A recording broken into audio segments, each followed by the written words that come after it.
Assalamu alaikum. Welcome to my YouTube channel Knowledge for Students. So students, today we are going to take the start of class number 15, and in today's class we will talk about has to modal verb.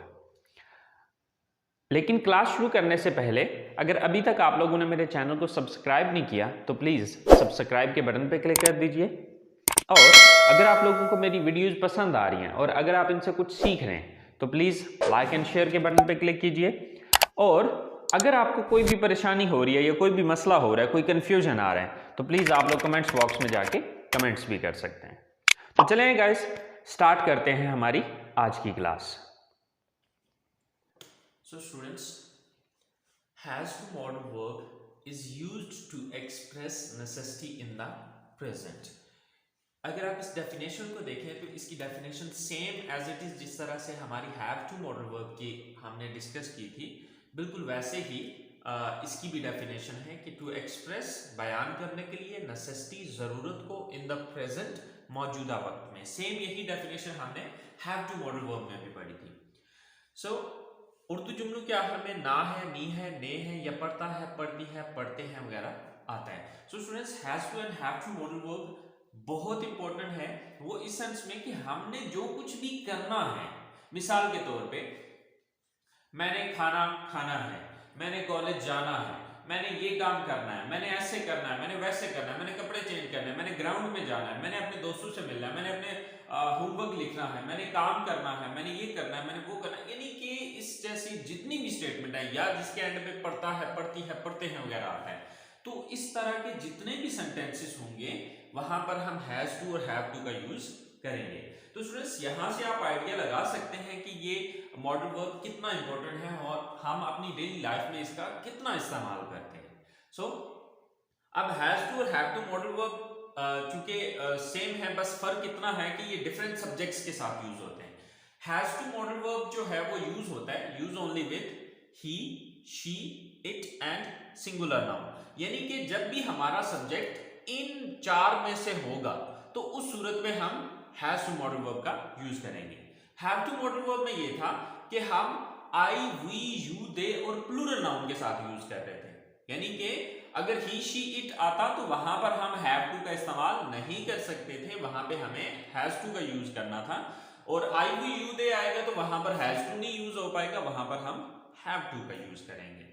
So structure अगर हम देखते हैं तो कल वाली structure में और आज वाली स्ट्रक्चर में फर्क सिर्फ इतना है कि यहाँ पर subject plus has two plus first form plus object है, और वहां पे क्या था कि वहां पे हैज टू की जगह हैव टू आ रहा था, बाकी स्ट्रक्चर यही थी। तो चलें कुछ सेंटेंसेस बना के देखते हैं। उसने इंग्लैंड वापस जाना है या उसे इंग्लैंड वापस जाना पड़ता है। सो अब उसने, अब वो एक लड़की भी हो सकती है, वो एक लड़का भी हो सकता है, ठीक है। अब ये डिपेंड करता है सेंटेंस पे कि लड़के के बारे में बात हो रही है या लड़की के बारे में। अगर लड़का है तो ही का वर्ड यूज करें, अगर लड़की है तो फिर आप शी का लफ्ज इस्तेमाल कर लें। सो उसने इंग्लैंड जाना है, सो सब्जेक्ट हमारा क्या है, ही या शी, दोनों में से जो सा मर्जी यूज कर लें। चलें हम ही यूज कर लेते हैं। Then has to, he has to.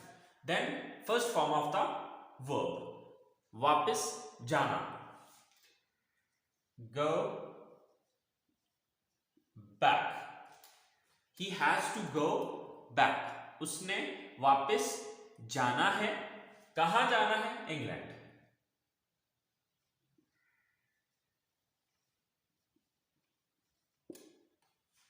He has to go back to England, उसने इंग्लैंड वापस जाना है या उसे इंग्लैंड वापस जाना पड़ता है। सो आसिम को इस मुकाबले में हिस्सा लेना है या आसिफ को इस मुकाबले में हिस्सा लेना पड़ता है। सो सब्जेक्ट कौन है यहां पे, Asim. Then has to, Asim has to, verb क्या है यहां पर, हिस्सा लेना, participate.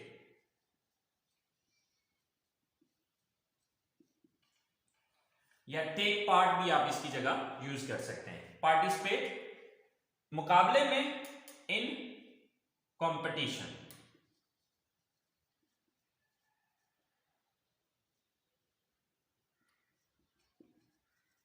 So Asim has to participate in competition. Asim ने मुकाबले में हिस्सा लेना है या आसिम को मुकाबले में हिस्सा लेना पड़ता है। सॉरी, इस मुकाबले में इन दिस कंपटीशन, सॉरी यहां पर दिस भी आएगा। So Asim has to participate in this competition. इसी तरह से हमारा नेक्स्ट सेंटेंस है, उसे कपड़े सिलाई करने हैं या उसे कपड़े सिलाई करने पड़ते हैं। तो यहां पर सब्जेक्ट कौन है? उसे, यानी कि वो एक लड़का भी हो सकता है, वो एक लड़की भी हो सकती है, लेकिन हम यहां पर लड़की ले लेते हैं क्योंकि ऊपर हमने यहां पर सब्जेक्ट ही रखा था, अब नीचे हम शी रख लेते हैं। So she then has to, she has to.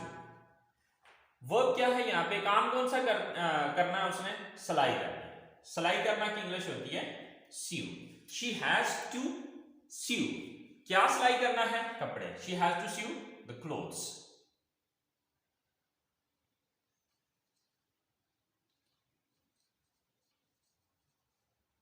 She has to sew the clothes.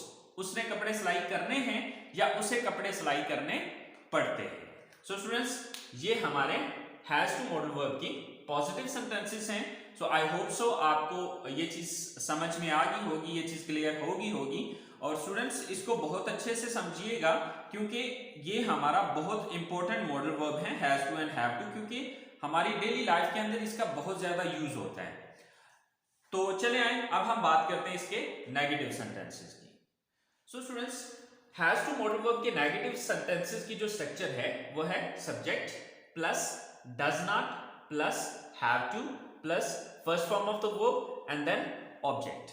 अच्छा स्टूडेंट्स, इस स्ट्रक्चर को देखने के बाद आपके माइंड में एक कंफ्यूजन आ रहा होगा और वो कंफ्यूजन ये होगा कि मॉडल वर्ब तो हम हैज टू पढ़ रहे हैं, लेकिन यहां पर जो स्ट्रक्चर के अंदर आ रहा है वो हैव टू क्यों आ रहा है? असल में जब हम पॉजिटिव सेंटेंसेस को डिस्कस कर रहे थे तो पॉजिटिव सेंटेंसेस के अंदर आपने देखा कि हमारा जो मतलब डिफरेंस आ रहा था वो सिर्फ हैज और हैव का आ रहा था, ठीक है। लेकिन जब हमने इसको नेगेटिव में कन्वर्ट किया तो नेगेटिव के अंदर अब हमारे पास जो डिफरेंस आ रहा है वो डू और डज का डिफरेंस है। अच्छा, अब ये डू डज कैसे बना और हैज जो है वो हैव में किस तरह से कन्वर्ट हुआ, ये अभी मैं डिटेल इसलिए नहीं बता सकूंगा क्योंकि ये डिटेल हम प्रेजेंट इंडेफिनिट टेंस को जब हम पढ़ेंगे तो वहां पर ये डिटेल समझ आएगी कि ये हुआ कैसे। क्योंकि अभी अगर मैं आपको ये चीज बताऊंगा तो आप कंफ्यूज हो जाएंगे, इसलिए फिल वक्त आप इतना ही जहन में रखें कि हमारा जो सेंटेंसेस को डिफरेंशिएट करने के लिए जो हमें जस्ट एक वर्ड का डिफरेंस चाहिए था वो पॉजिटिव सेंटेंसेस के अंदर हैज और हैव का था, लेकिन अब नेगेटिव सेंटेंसेस में डू और डज का डिफरेंस आ रहा है, ठीक है। बकिया इसकी जो डिटेल है वो इंशाल्लाह जब हम प्रेजेंट इंडेफिनिट टेंस डिस्कस करेंगे तो वहां पर इसकी डिटेल आपको समझ आएगी कि डू डज कैसे बना और हैज हैव ने किस तरह से कन्वर्ट हुआ, ठीक है। तो चलें इससे आगे चलते। अच्छा, उसने होमवर्क नहीं लिखना है या उसे होमवर्क नहीं लिखना पड़ता है, ठीक है। तो अब ये ही भी हो सकता है, शी भी हो सकता है। तो सबसे पहले सब्जेक्ट लगाना है, तो सब्जेक्ट क्या है यहां पे? हम शी ले लेते हैं। She then does not then have to. She does not have to. क्या करना है? लिखना है। वर्ब क्या है यहां पे? लिखना, right. She does not have to write। क्या लिखने की बात हो रही है? होमवर्क।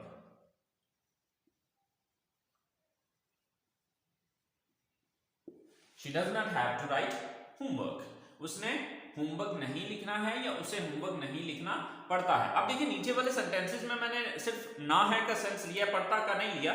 तो यानी कि जहां पर भी पढ़ता पढ़ती पढ़ते वगैरह भी आया तो वहां पर भी आपने जो सेंटेंस है वो इसी तरह से बनाना है, ठीक है। क्योंकि इंग्लिश में सेंटेंस दोनों का एक ही तरह से बनेगा, ठीक है। और नेक्स्ट सेंटेंस है हमारे पास, सोनिया ने इस कॉलेज में दाखिला नहीं लेना है। तो सब्जेक्ट कौन है? Sonia. Then does not. Sonia does not then have to. Sonia does not have to. Verb क्या है यहां पे? दाखिला लेना। So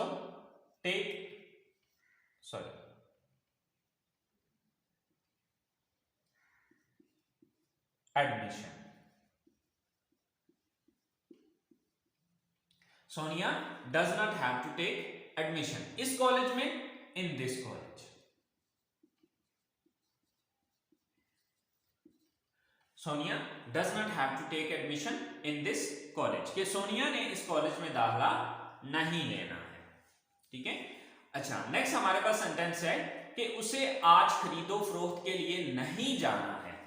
सो उसे अब हम लेते हैं कि वो मेल भी हो सकता है तो फीमेल भी हो सकती है। अगर मेल है तो ही का वर्ड यूज करेंगे, अगर फीमेल है तो शी का लफ्ज इस्तेमाल करेंगे। तो फिल वक्त अभी हम इसको ही कर लेते हैं। सो ही then does not then have to, then first form of the verb, यहां पर वर्ब क्या है, काम कौन सा करना है, जाना है। she does not have to go, she does not have to go, उसने नहीं जाना है खरीदो फरोख्त के लिए, for shopping। so he does not have to go for shopping, उसे आज खरीदो फरोख्त के लिए नहीं जाना है, सॉरी आज टुडे। अच्छा, टाइम के लिए याद रखिएगा कि ये जो टाइम है या तो सेंटेंस के बिल्कुल लास्ट पे लिखते हैं या फिर बिल्कुल स्टार्ट में लिखते हैं। ठीक है, ज्यादातर हम टाइमिंग जो है वो लास्ट पे रखते हैं। ठीक है। So he does not have to go, sorry have to, he does not have to go for shopping today, उसने आज शॉपिंग के लिए नहीं जाना है। सो ये हमारे हो गए नेगेटिव सेंटेंसेस हैज टू के। सो स्टूडेंट्स, अब जब हम बात करते हैं इंट्रोगेटिव सेंटेंसेस की, तो आई होप सो आपको पता चल गया होगा कि इंट्रोगेटिव सेंटेंसेस में हमने क्या करना है। लेकिन अगर आपको नहीं भी समझ आई तो चले कोई बात नहीं, मैं आपको बता देता हूं। जैसे कि रूल है कि अगर आप किसी भी सेंटेंस का नेगेटिव बना लेते हैं तो उसका इंट्रोगेटिव बनाना आपके लिए कोई प्रॉब्लम नहीं है। क्यों? क्योंकि आपने देखना यह है कि नेगेटिव सेंटेंसेस में हमने किस लफ्ज के बाद नॉट लगाया था। तो यहां पर हमने नॉट लगाया था किसके बाद, डज के बाद। तो इसका मतलब है इसी लफ्ज को उठा के हम सेंटेंस के शुरू में ले आएंगे तो ये इंट्रोगेटिव सेंटेंस बन जाएगा। तो यहां पर पिछले हैव टू मॉडल वर्ब में क्या हो रहा था कि डू शुरू में आ रहा था, अब यहां पर डज शुरू में आ जाएगा। That's it. तो चले आए देखते हैं। So students, has to modal verb के इंट्रोगेटिव सेंटेंसेस बनाने के लिए स्ट्रक्चर जो है वो है, सबसे पहले हम डज का इस्तेमाल करेंगे, then subject, then have to, then first form of the verb and then object. So at that there is a question mark. So क्या उसने क्रिकेट खेलना है? First of all does, then subject कौन है, वो, यानी कि उसने। वो लड़का भी हो सकता है, वो लड़की भी हो सकती है, लेकिन हम लड़का लेते हैं। So does he, then have to, does he have to. Verb क्या है यहां पे, खेलना, play. Does he have to play, क्या खेलना है, cricket. So does he have to play cricket, क्या उसने क्रिकेट खेलना है। क्या आसिया ने अपनी क्लास लेनी है? So first of all does, then subject कौन है, Asiya, does Asiya, then have to, does Asiya have to. काम कौन सा, वर्ब क्या है यहां पे, क्लास लेना। टेक क्लास भी कह सकते हैं, अटेंड क्लास भी कह सकते हैं, डिपेंड ऑन यू। अटेंड अपनी क्लास, हर class. So does Asiya have to attend हर क्लास, क्या आसिया ने अपनी क्लास लेनी है। क्या साहिल ने अपना बिजनेस शुरू करना है? सो डज, देन सब्जेक्ट कौन है, Sahil, then have to, then verb क्या है यहां पे, शुरू करना, स्टार्ट। ऑब्जेक्ट क्या है, अपना business, his own business. So, does Sahil have to start his own business? क्या साहिल ने अपना जाती अपना बिजनेस शुरू करना है? तो ये हमारे जो है इंट्रोगेटिव सेंटेंसेस हैं। मैंने तो जस्ट 3 एग्जांपल्स दिए हैं। सो गाइस इससे हजारों जुमले बनेंगे, ठीक है।